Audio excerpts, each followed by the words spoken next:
Hello हाँ पानी गर्म हो गयो मनसुख काका बोले हाँ मनसुखભાઈ અર્જનભાઈ ભરવાડ બોલું क्या थी ગુજરાત અહીંથી હેમંતનગર થી हिम्मतनगर હેમંતનગર થી हिम्मतनगर क्या हिम्मतनगर હે हिम्मतनगर क्या है वो અરવેલી જિલ્લામાં અરવલ્લી હમ હા બોલો ને ભાઈ એક કામ હતું આપણે ખાલી 2 મિનિટ નું જ हाँ આપણે આપણી માના પેટમાં હોય हाँ ને આપણે વરાણા ખોડિયાલ છે તમે નામ સાંભળ્યું રાધનપુરની બાજુમાં क्या करना રાધનપુરની બાજુમાં વરાણા ખોડિયાલ માનું મંદિર છે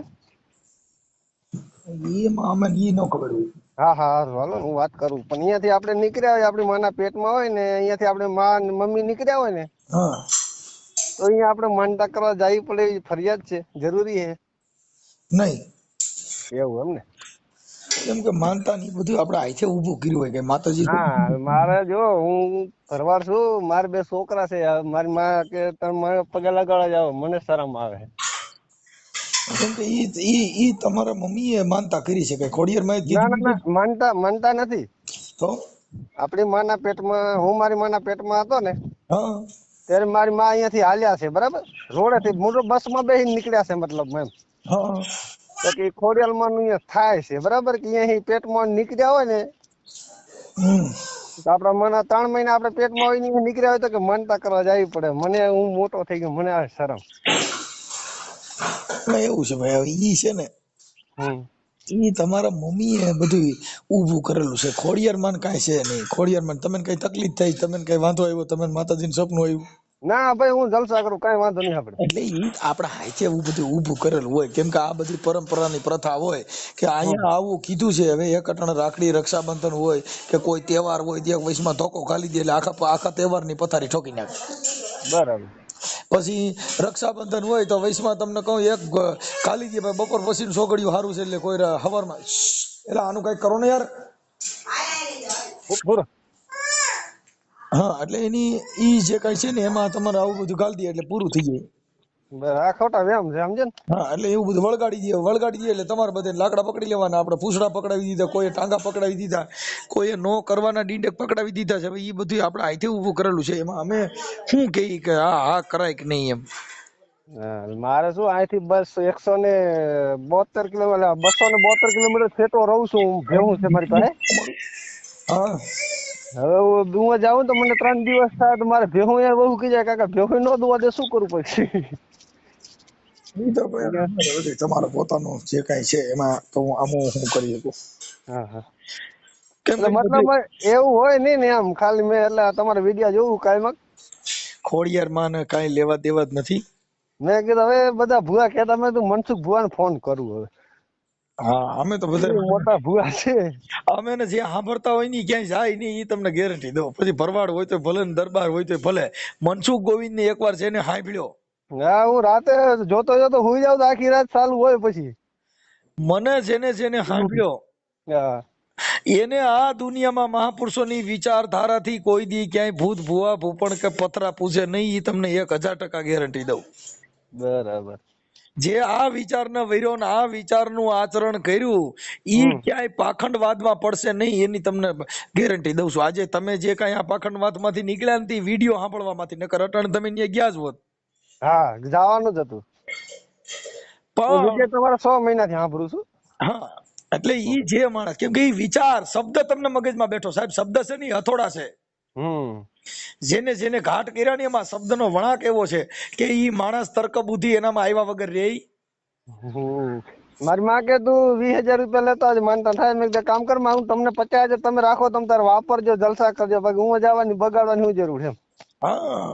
મેં કીધું તમને દઉં તો એનાથી મોટું તો કોઈ નહીં કોણ છે મારી વાત સાંભળો ન્યા કદાચ મૂકશો ને તો ઈ તમારો જે કઈ માનતા છે તો કોઈ ગરીબ માણસ મા બાપ વગરની છોકરી હોય એને એકાદો કરિયાવર લઈ દો ને જિંદગી ભર તમારી યાદી રહી જાય કે બેટા કઈ મા બાપ વગરની દીકરી હોય કે આજથી આ મારી દીકરી તરીકે હું તને એક શેટી પલંગ ને કરિયાવર લઈ દઉં છું તારી વાહ કોઈ નથી ગરીબ છે જેના મા બાપ વગર જેને કુદરતી આફત ઈ ગરીબ બાકી તો કામ નથી કરવું તી રોડ માંથી ભીખ માંગે છે 10 રૂપિયા દેતા જાવ એ સાચી વાત.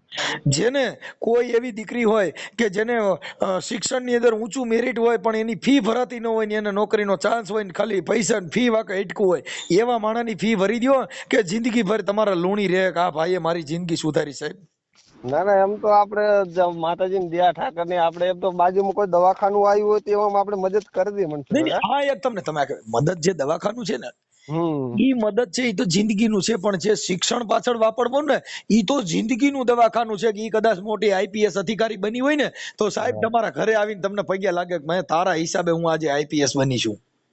હા ઈ હાચું. સત્તા પ્રાપ્ત કરવામાં ઉગતો છોડ હોય એના મૂળિયે પાણી રેડો તો ઈ ઝાડવા બેઠા જેવું થાય. પણ ઝાડવું ઊંચું થઈ ગયું હોય ને આડું ફાટી ગયું હોય ને એની હાટે તમે પાણી પાવ તો બાપા એમાં કોટા ફૂટા કઈ ઈ કઈ ઘેઘુર નો થાય. એમ જે બાળક છે જેનો ઉછેર થાય છે એની પાછળ મહેનત કરો. જે સૂરજ નમી ગયો છે બપોર પછી ગમે એટલી સેવા સાકરી કરો તોય ઉગતો સૂરજ નથી, આથમતો સૂરજ છે. ઈ આથમી જ જાય કા, ઈ આથમી જવાનો એને સેવા કરો તોય. ઈ હાચું તમારું. એમ જેનો સૂરજ ઉગે છે ને તઈએ મહેનત કરો, બાકી પછી આથમતી વખતે તો પછી ઝાલ ને ઢોલ વગાડો તોય અંધારું થાય થાય. કદાચ ભગવાનને માનતા રાખો કે હે મારા નાથ કે હું આજે 10 રવિવાર રહી મારે કઈ છે ને એક દિવસ મારા પૂરતો કઈ રાત ને દી બે હેરે બનાવી દે, દિવસ રાત નો દી નો બને. કેમ કે પ્રકૃતિ છે, કુદરતી જે કાંઈ છે ઈ નિયમનો ફોલો આપણે કરવો પડે, એને ખબર જ નથી. બરાબર. કેમ કે તમે તો આ બધી જિંદગી એને એનું કર્મ ઈ નથી છોડવાના, એનો સમય નથી છોડવાના. આપણી પાસે સમયની કિંમત નથી, ટાઈમની કિંમત નથી, એટલે આપણે હાઈડેડ થવાનું. જેને જેને સમયની કિંમત કરીને સાહેબ એના જ સુધરી ગયા કાજ. તમે ક્યાં ભરવાડ કહેવાઓ? મોટા ભાઈ લામકા. ઠીક ઠીક, એટલે તમારે ઓલો ભેહું નો તબેલો હોય છે?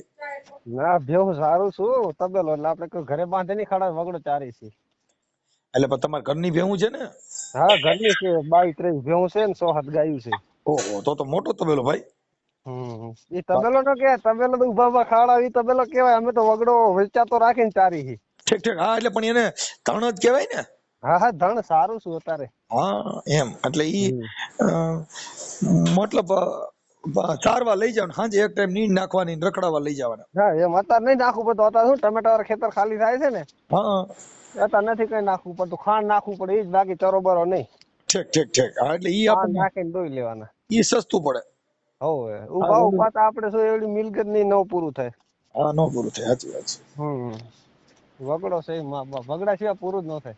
હા એટલે આવું હોય ભાઈ, એટલે માણસને છે ને એમાંથી થોડુંક બહાર નીકળી જાય. પણ તમે આ સોશિયલ મીડિયાના હિસાબે અત્યારે કરોડો માણસોમાં જે જાગૃતિ આવી છે, કરોડો માણસોમાં જે કઈ મુક્તિ મળી છે, એ અમારી જિંદગી, બાકી બીજું બધું જવા દેવાનું. કે આજે તમે એક તર્ક બુદ્ધિ થી વિચાર્યું કે એ ખોટું છે મારી. હા મેં એમ કીધું તો તમારે જાવ, તમે જાવ, કીધું મારે નથી આવું. પછી તમને ફોન કર્યો. ઠીક ઠીક ઠીક ઠીક, કાંઈ વાંધો નહીં, કાંઈ વાંધો નહીં. આપણે તમારું નામ શું કીધું? અરજણભાઈ. એક મિનિટ, મને યાદ નહીં રહી ભાઈ, મારે સેવ કરવા જોઈએ તમારો નંબર. એક મને બોલપેન દો ને, બોલપેન અહીંથી કોણ લઈ જશે મારે રોજ. એટલે હાલો, હા ઓડિયો ચડાવશો નહીં ને? ઓડિયો એમ તો અમે તમે તર્ક બુદ્ધિ વાળી વાત છે એટલે માણસો વિચાર પૂરતું તમારી ઈચ્છા હોય કે ભાઈ માણસમાં આવી અંધશ્રદ્ધામાં, કેમ કે ઈ એક ઓડિયો થી બીજા માણસો જે કઈ આવી માનતામાં હોય તો ઈ નો પડે, એના માટે તમારી ઈચ્છા હોય. આ તો ઓલી છે. હવે તમારું નામ શું કીધું? મારું નામ અરજણભાઈ. એક મિનિટ, અરજણભાઈ. અરજણભાઈ આખું નામ? અરજણભાઈ મોતીભાઈ. અરજણભાઈ મોતીભાઈ. અરજણભાઈ મોતીભાઈ. આપણે અટક તમારી? અટક એટલે આમ ભરવા, નામ લામકા. લામકા. તમારે જેમ ચાવડા અને જાડેજા આવે ને, હા એ તમારે લામકા છે. અમે લામકા ભરવાડ. ભરવાડ. ગામ કયું કીધું?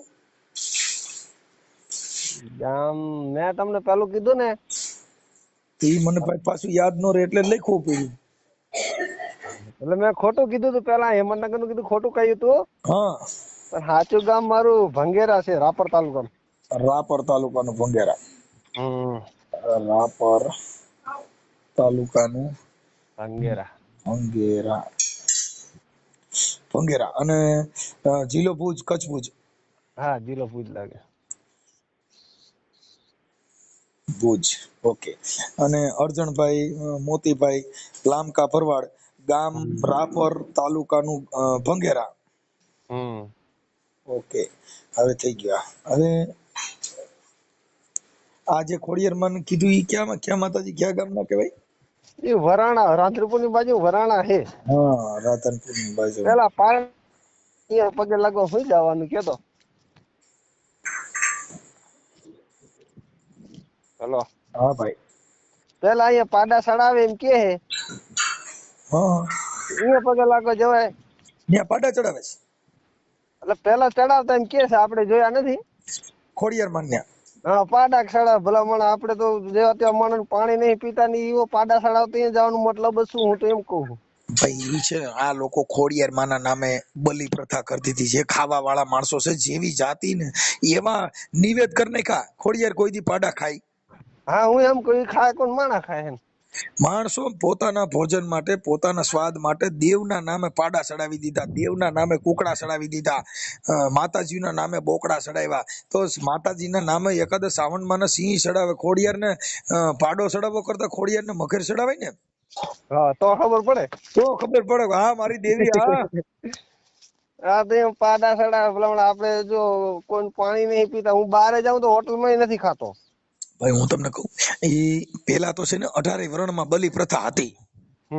પરવાડમાં ચડાવતા, દરબારોમાં ચડાવતા. હજી દરબારોમાં એક ભાઈ નો નતો ફોન આવ્યો, ભાઈ અમારે ત્યાં બોકડા ને કુકડા ચડાવે છે. આપણે ખબર, ભરવાડે ચડાવે છે. હા, અત્યારે ભરવાડ ઘણા ચડાવે છે. અમારા કુળમાં કોઈ નહીં એમ. હા, એટલે ઈ માણસમાં હવે થોડો થોડો ક્રાંતિનો સૂરજ ઉગતો જાય. તમારી જેવા એક બારા નીકળતા જાય ને, એટલે હળવે બારા થઈ જાય. કેમ કે આ તો 80 ફૂટના કુવામાં નાખ્યા. કોક માંડ સડસ બિચારા. આ અંધશ્રદ્ધાનો એવો કૂવો ગારેલો છે ને, બિચારા ગુઠણિયા ભરી થઈ ગયા ને માંડ બારા નીકળ્યા. આ ઓલા ગામમાં સરપંચ હતા ને, એમાં પછી એક ભાઈએ કીધું કે જે વગર દોરડે બારો નીકળી જાય ને એને સરપંચ બનાવવાનો. તે એકાબીજાને માથે એકાબીજા સીડ્યા. તે એકાબીજા ઠેઠ માથા હતો ને, ઓલો જે સડવા વર્ગ્યો ને, ઓલા નીચે વાળા વિચાર કર્યો કે હું તો તરીએ ઉભો છું, બધીનો પાર લે. સરપંચ તો ઓલો બની જાય હેઠે ટેકો કેસો આવ્યો માસનો હેઠો. એમ આવડા છે ને, એકાબીજાની માથે એકાબીજા સડે છે. બારો નીકળે એના ઈ સરપંચ બને. નીચે વાળો થાય ને. આ બધા કવિ લોકો ઓઠા દીધા છે. હમણાં એક ભાઈ કીધું, એક કવિ લોકોએ ઉદાહરણ આપ્યું હતું કે ભાઈ જે છે ને સ્વર્ગમાં ડાયરેક્ટ સીડી હતા, જે હાલીને આવે ને એને ભગવાને સ્વર્ગમાં સ્વીકારી લેવાના. અમારા બાજુમાં હમણાં ભોપાઈ હતી, ભોવા ધૂણો આવ્યા હતા. ભોપો ભરવાડ જ હતો. તે કોક બાઈ હતી, કોની હતી ખબર નહીં, હાડી પહેરેલ હતી. અમારામાં હાડી ન પહેરે, મોટા ભાગે અમારા કારા લુગડા પહેરે. એમ કોક પહેરે નોકરી વાળું હોય ને, જીમીન કાપડા પહેરે. હા, જીમી કાપડા પહેરે. તમે રેડી લા, જીમી કાપડા આવડે તમને? એટલે ભાઈ હું કહું છું, કોઈ ગામનો પહેરવા મને ખ્યાલ ન હોય સાહેબ, આ જનરલ નોલેજ છે આમાં. હા, જીમી કાપડા પહેરે દી બાઈ. અમારામાં હાડી પહેરે. અમુક નોકરી વાળા ધંધા વાળા હોય, માલ નો રાખે હાડી પહેરે.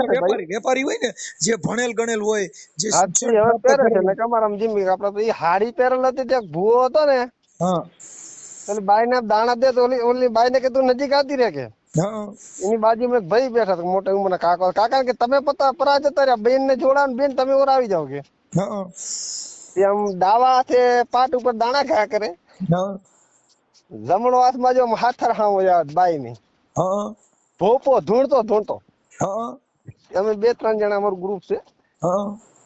એટલે જેના ઘરે હતો કીધું આ ભોપો ધૂણે છે તો બરાબર છે, બરાબર, આપડે કોઈ વિરોધ નથી. ઓલી બાઈ ની હાથરમાં હાથ કેમ જવા દે મજૂરી? ભોપા ને બીજે કીધું, ઈ કાકા નો છોકરો હોય ને દારૂ પીએ. ઈ પીધેલો જ હતો રાતે. એને કીધું ઓલો ભોપો શું કરે જોતો, એમ કરીને જોરાઈ દી જોઈ ગયો ને. ઓલો ધૂણતો હતો ને, હાથ ફેરતો, બાઈએ કઈ નથી કેતી મજી. ઘડી ખવા ઉપર આ ઘડી ગાડી હાથ રૂજી અડાડી દે. ઓલો ભોપો ધૂણતો તો હાલે ગયો, પીધેલો તો. 2-3 મૂકી ભોપા માતા ભાગીને ભોપા ભાગી જોડા લેવાય નો રે. ઈ પછી જોડા લેવાનું વેતરી પણ માતા હોય તો ભાગે. કોક ની બાઈ ના હાથર માં હાથ મૂકો, બાબા કેટલી ની હાથ તોડી નાખે. હા, આવું કેટલી જગ્યાએ અમે જોયું, પણ આપણને ખબર ન પડે. સમજ્યા? કાંઈ વાંધો નહીં ભાઈ. હવે આ જગત છે ને, અંધશ્રદ્ધાની અંદર સ્ત્રી શોષણ થઈ રહેશે ને એના ઘરવાળા ઓલી બાઈ રહીને એ પછી એને કઈ બિચારીને શું છે, કોઈ માનસિક ટોર્ચર હોય કે કઈ બીજું પ્રેમ પ્રકરણ હોય, આવું બધું હોય એટલે બાઈ ધૂણતી હોય. પણ ખરેખર એને માથા હાથ દઈને એનો કોઈ પ્રેમિકા મળે ને એટલે એને પૂછે એટલે ખબર પડે કે હું આ હાટું ધૂણું છું. ધૂણવા વાળી બાઈ કા માનસિક બીમાર હોય. પછી દેશામાંની હાંડડી ધૂણે તો ભલે, શીતળા ધૂણે તો ભલે, દેશામાં ધૂણે તો ભલે, મોમાઈ ધૂણે તો ભલે, પણ બાયું એમાં કઈક ફોલ્ટ હોય. કોઈ દી બાઈના પૈણમાં બાઈ નું આવે. બાઈના પૈણમાં જણ આવે સીધું જી ગાય કે તું કેતી હતી સાહેબો મારો તું ચૂડી તું ચાંદલો, અરે હું ઢળકતી ઢેલવાલીડા તું માણી ગરમોરલો. ઈ છે ને પ્રેમ નું ગીત ગાય, કેમ કે બાઈ પૈણમાં આવે એટલે લવર કહેવાય ગુજરાતી ભાષામાં, લવર. બરાબર.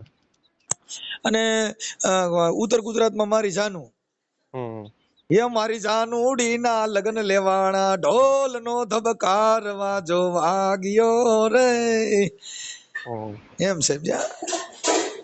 એટલે આ બધા ગીતના પ્રકાર છે. દશામાના વરત હતા ને, અમારી બાજુમાં ખેતરમાં કામ કરે, પાવાગઢ બાજુના છે, ઓલા નાયક આવે ને ઈ મજૂરી કરે છે, દાડી આવે છે. આને કાયમી રેસ છે, 8 મહિના રે ને ઉનાળા 4 મહિના વીએ જાય. એ બાઈ માથે ઓલી ધૂણી ને બાઈ માથે ઓલી છોકરી હતી, ઘાઘરો પહેરે હે, તે બધા ફૂલડા નાખતા હતા. તે બાઈ માં ધૂણતી આમ પાક્ષી બેઠી, ખોરામાં ફૂલડા પોતે હાથે ના ખોરો ભરાઈ ગયો, ફૂલડા ઉલારવા ગઈ ને બાઈ ને ઘાઘરો થઈ ગયો અધર ના, ફૂદડી મારી ત્યારે કે દર્શન કરો તમારી માં આવી કે. આ તો પછી જો કે આ તો કાળિયાના દર્શન થયા. એટલે એ બધી ભાઈ એની અંધશ્રદ્ધા છે, એમાં કોઈ પડાય નહીં. કોઈ સ્ત્રીનું અપમાન થાય ને એટલે એમાં અમે તો અપમાન નહીં શું થયું, આબરૂ તો ગઈ ને માણસ હશે. એટલે આ દેવના નામે યાર, અમારા ઘેડિયા કહેતા માયા દેખાડે, કાયા કોઈ ન દેખાડે. દુનિયામાં ફરો એટલે બાપા એવું છે. કાંઈ વાંધો નહીં ભાઈ, પણ હવે તમે આમાંથી બહાર નીકળ્યા એટલે અમને આનંદ આવ્યો થોડોક. મને રોજ મજા આવે છે. 18 વરણમાં ફરવાડ, આઈ દરબાર, બધાય તમને કહું અંધશ્રદ્ધામાંથી મુક્તિ મળતી જાય છે. અને રોજે રોજ મારામાં ફોન એવા આવે ને તો હું રાજીના રેડ થતો જાઉં છું, મારું દીકરું મિશન આલ્યું હો ભાઈ. મેં કીધું થોડોક પ્રસ મારલું કેમ લાગે કીધું. ના કાંઈ વાંધો નહીં. હવે ઈ છે ને ભાઈ, એવું બધું કર્યા કરતા, પણ આવી અંધશ્રદ્ધામાં આપણે નહીં પડવાનું, જેથી કરીને મને તમને આનંદ આવે. ઓકે ભાઈ, ઓકે ચાલો, જય ભીમ. જય ભીમ. તો મિત્રો, તમે આખો ઓડિયો સાંભળ્યો, જેમાં અરજણભાઈ ભરવાડ અને મનસુખભાઈ રાઠોડ વાતચીત કરે છે, જેમાં બલીની ખોડિયારમાંના મંદિરે કેવી રીતના બલીની એ બધી ચડાવવાની વાતચીત કરશો. તમારું શું કહેવું છે આ ઓડિયો વિશે? જે અત્યારે ભગવાનના નામ ઉપર અમુક જગ્યાએ હજી પણ બલી ચડાવે છે, તો આ વસ્તુ હોવી જોઈએ, ન હોવી જોઈએ? તમારું જે પણ કહેવાનું હોય વિડીયોની કમેન્ટમાં લખો, વિડીયો શેર કરો. ચેનલમાં નવા હોય તો ખાસ કરીને ચેનલને સબસ્ક્રાઈબ, ફોલો કરવાનું ન ભૂલતા. જય શ્રી રામ.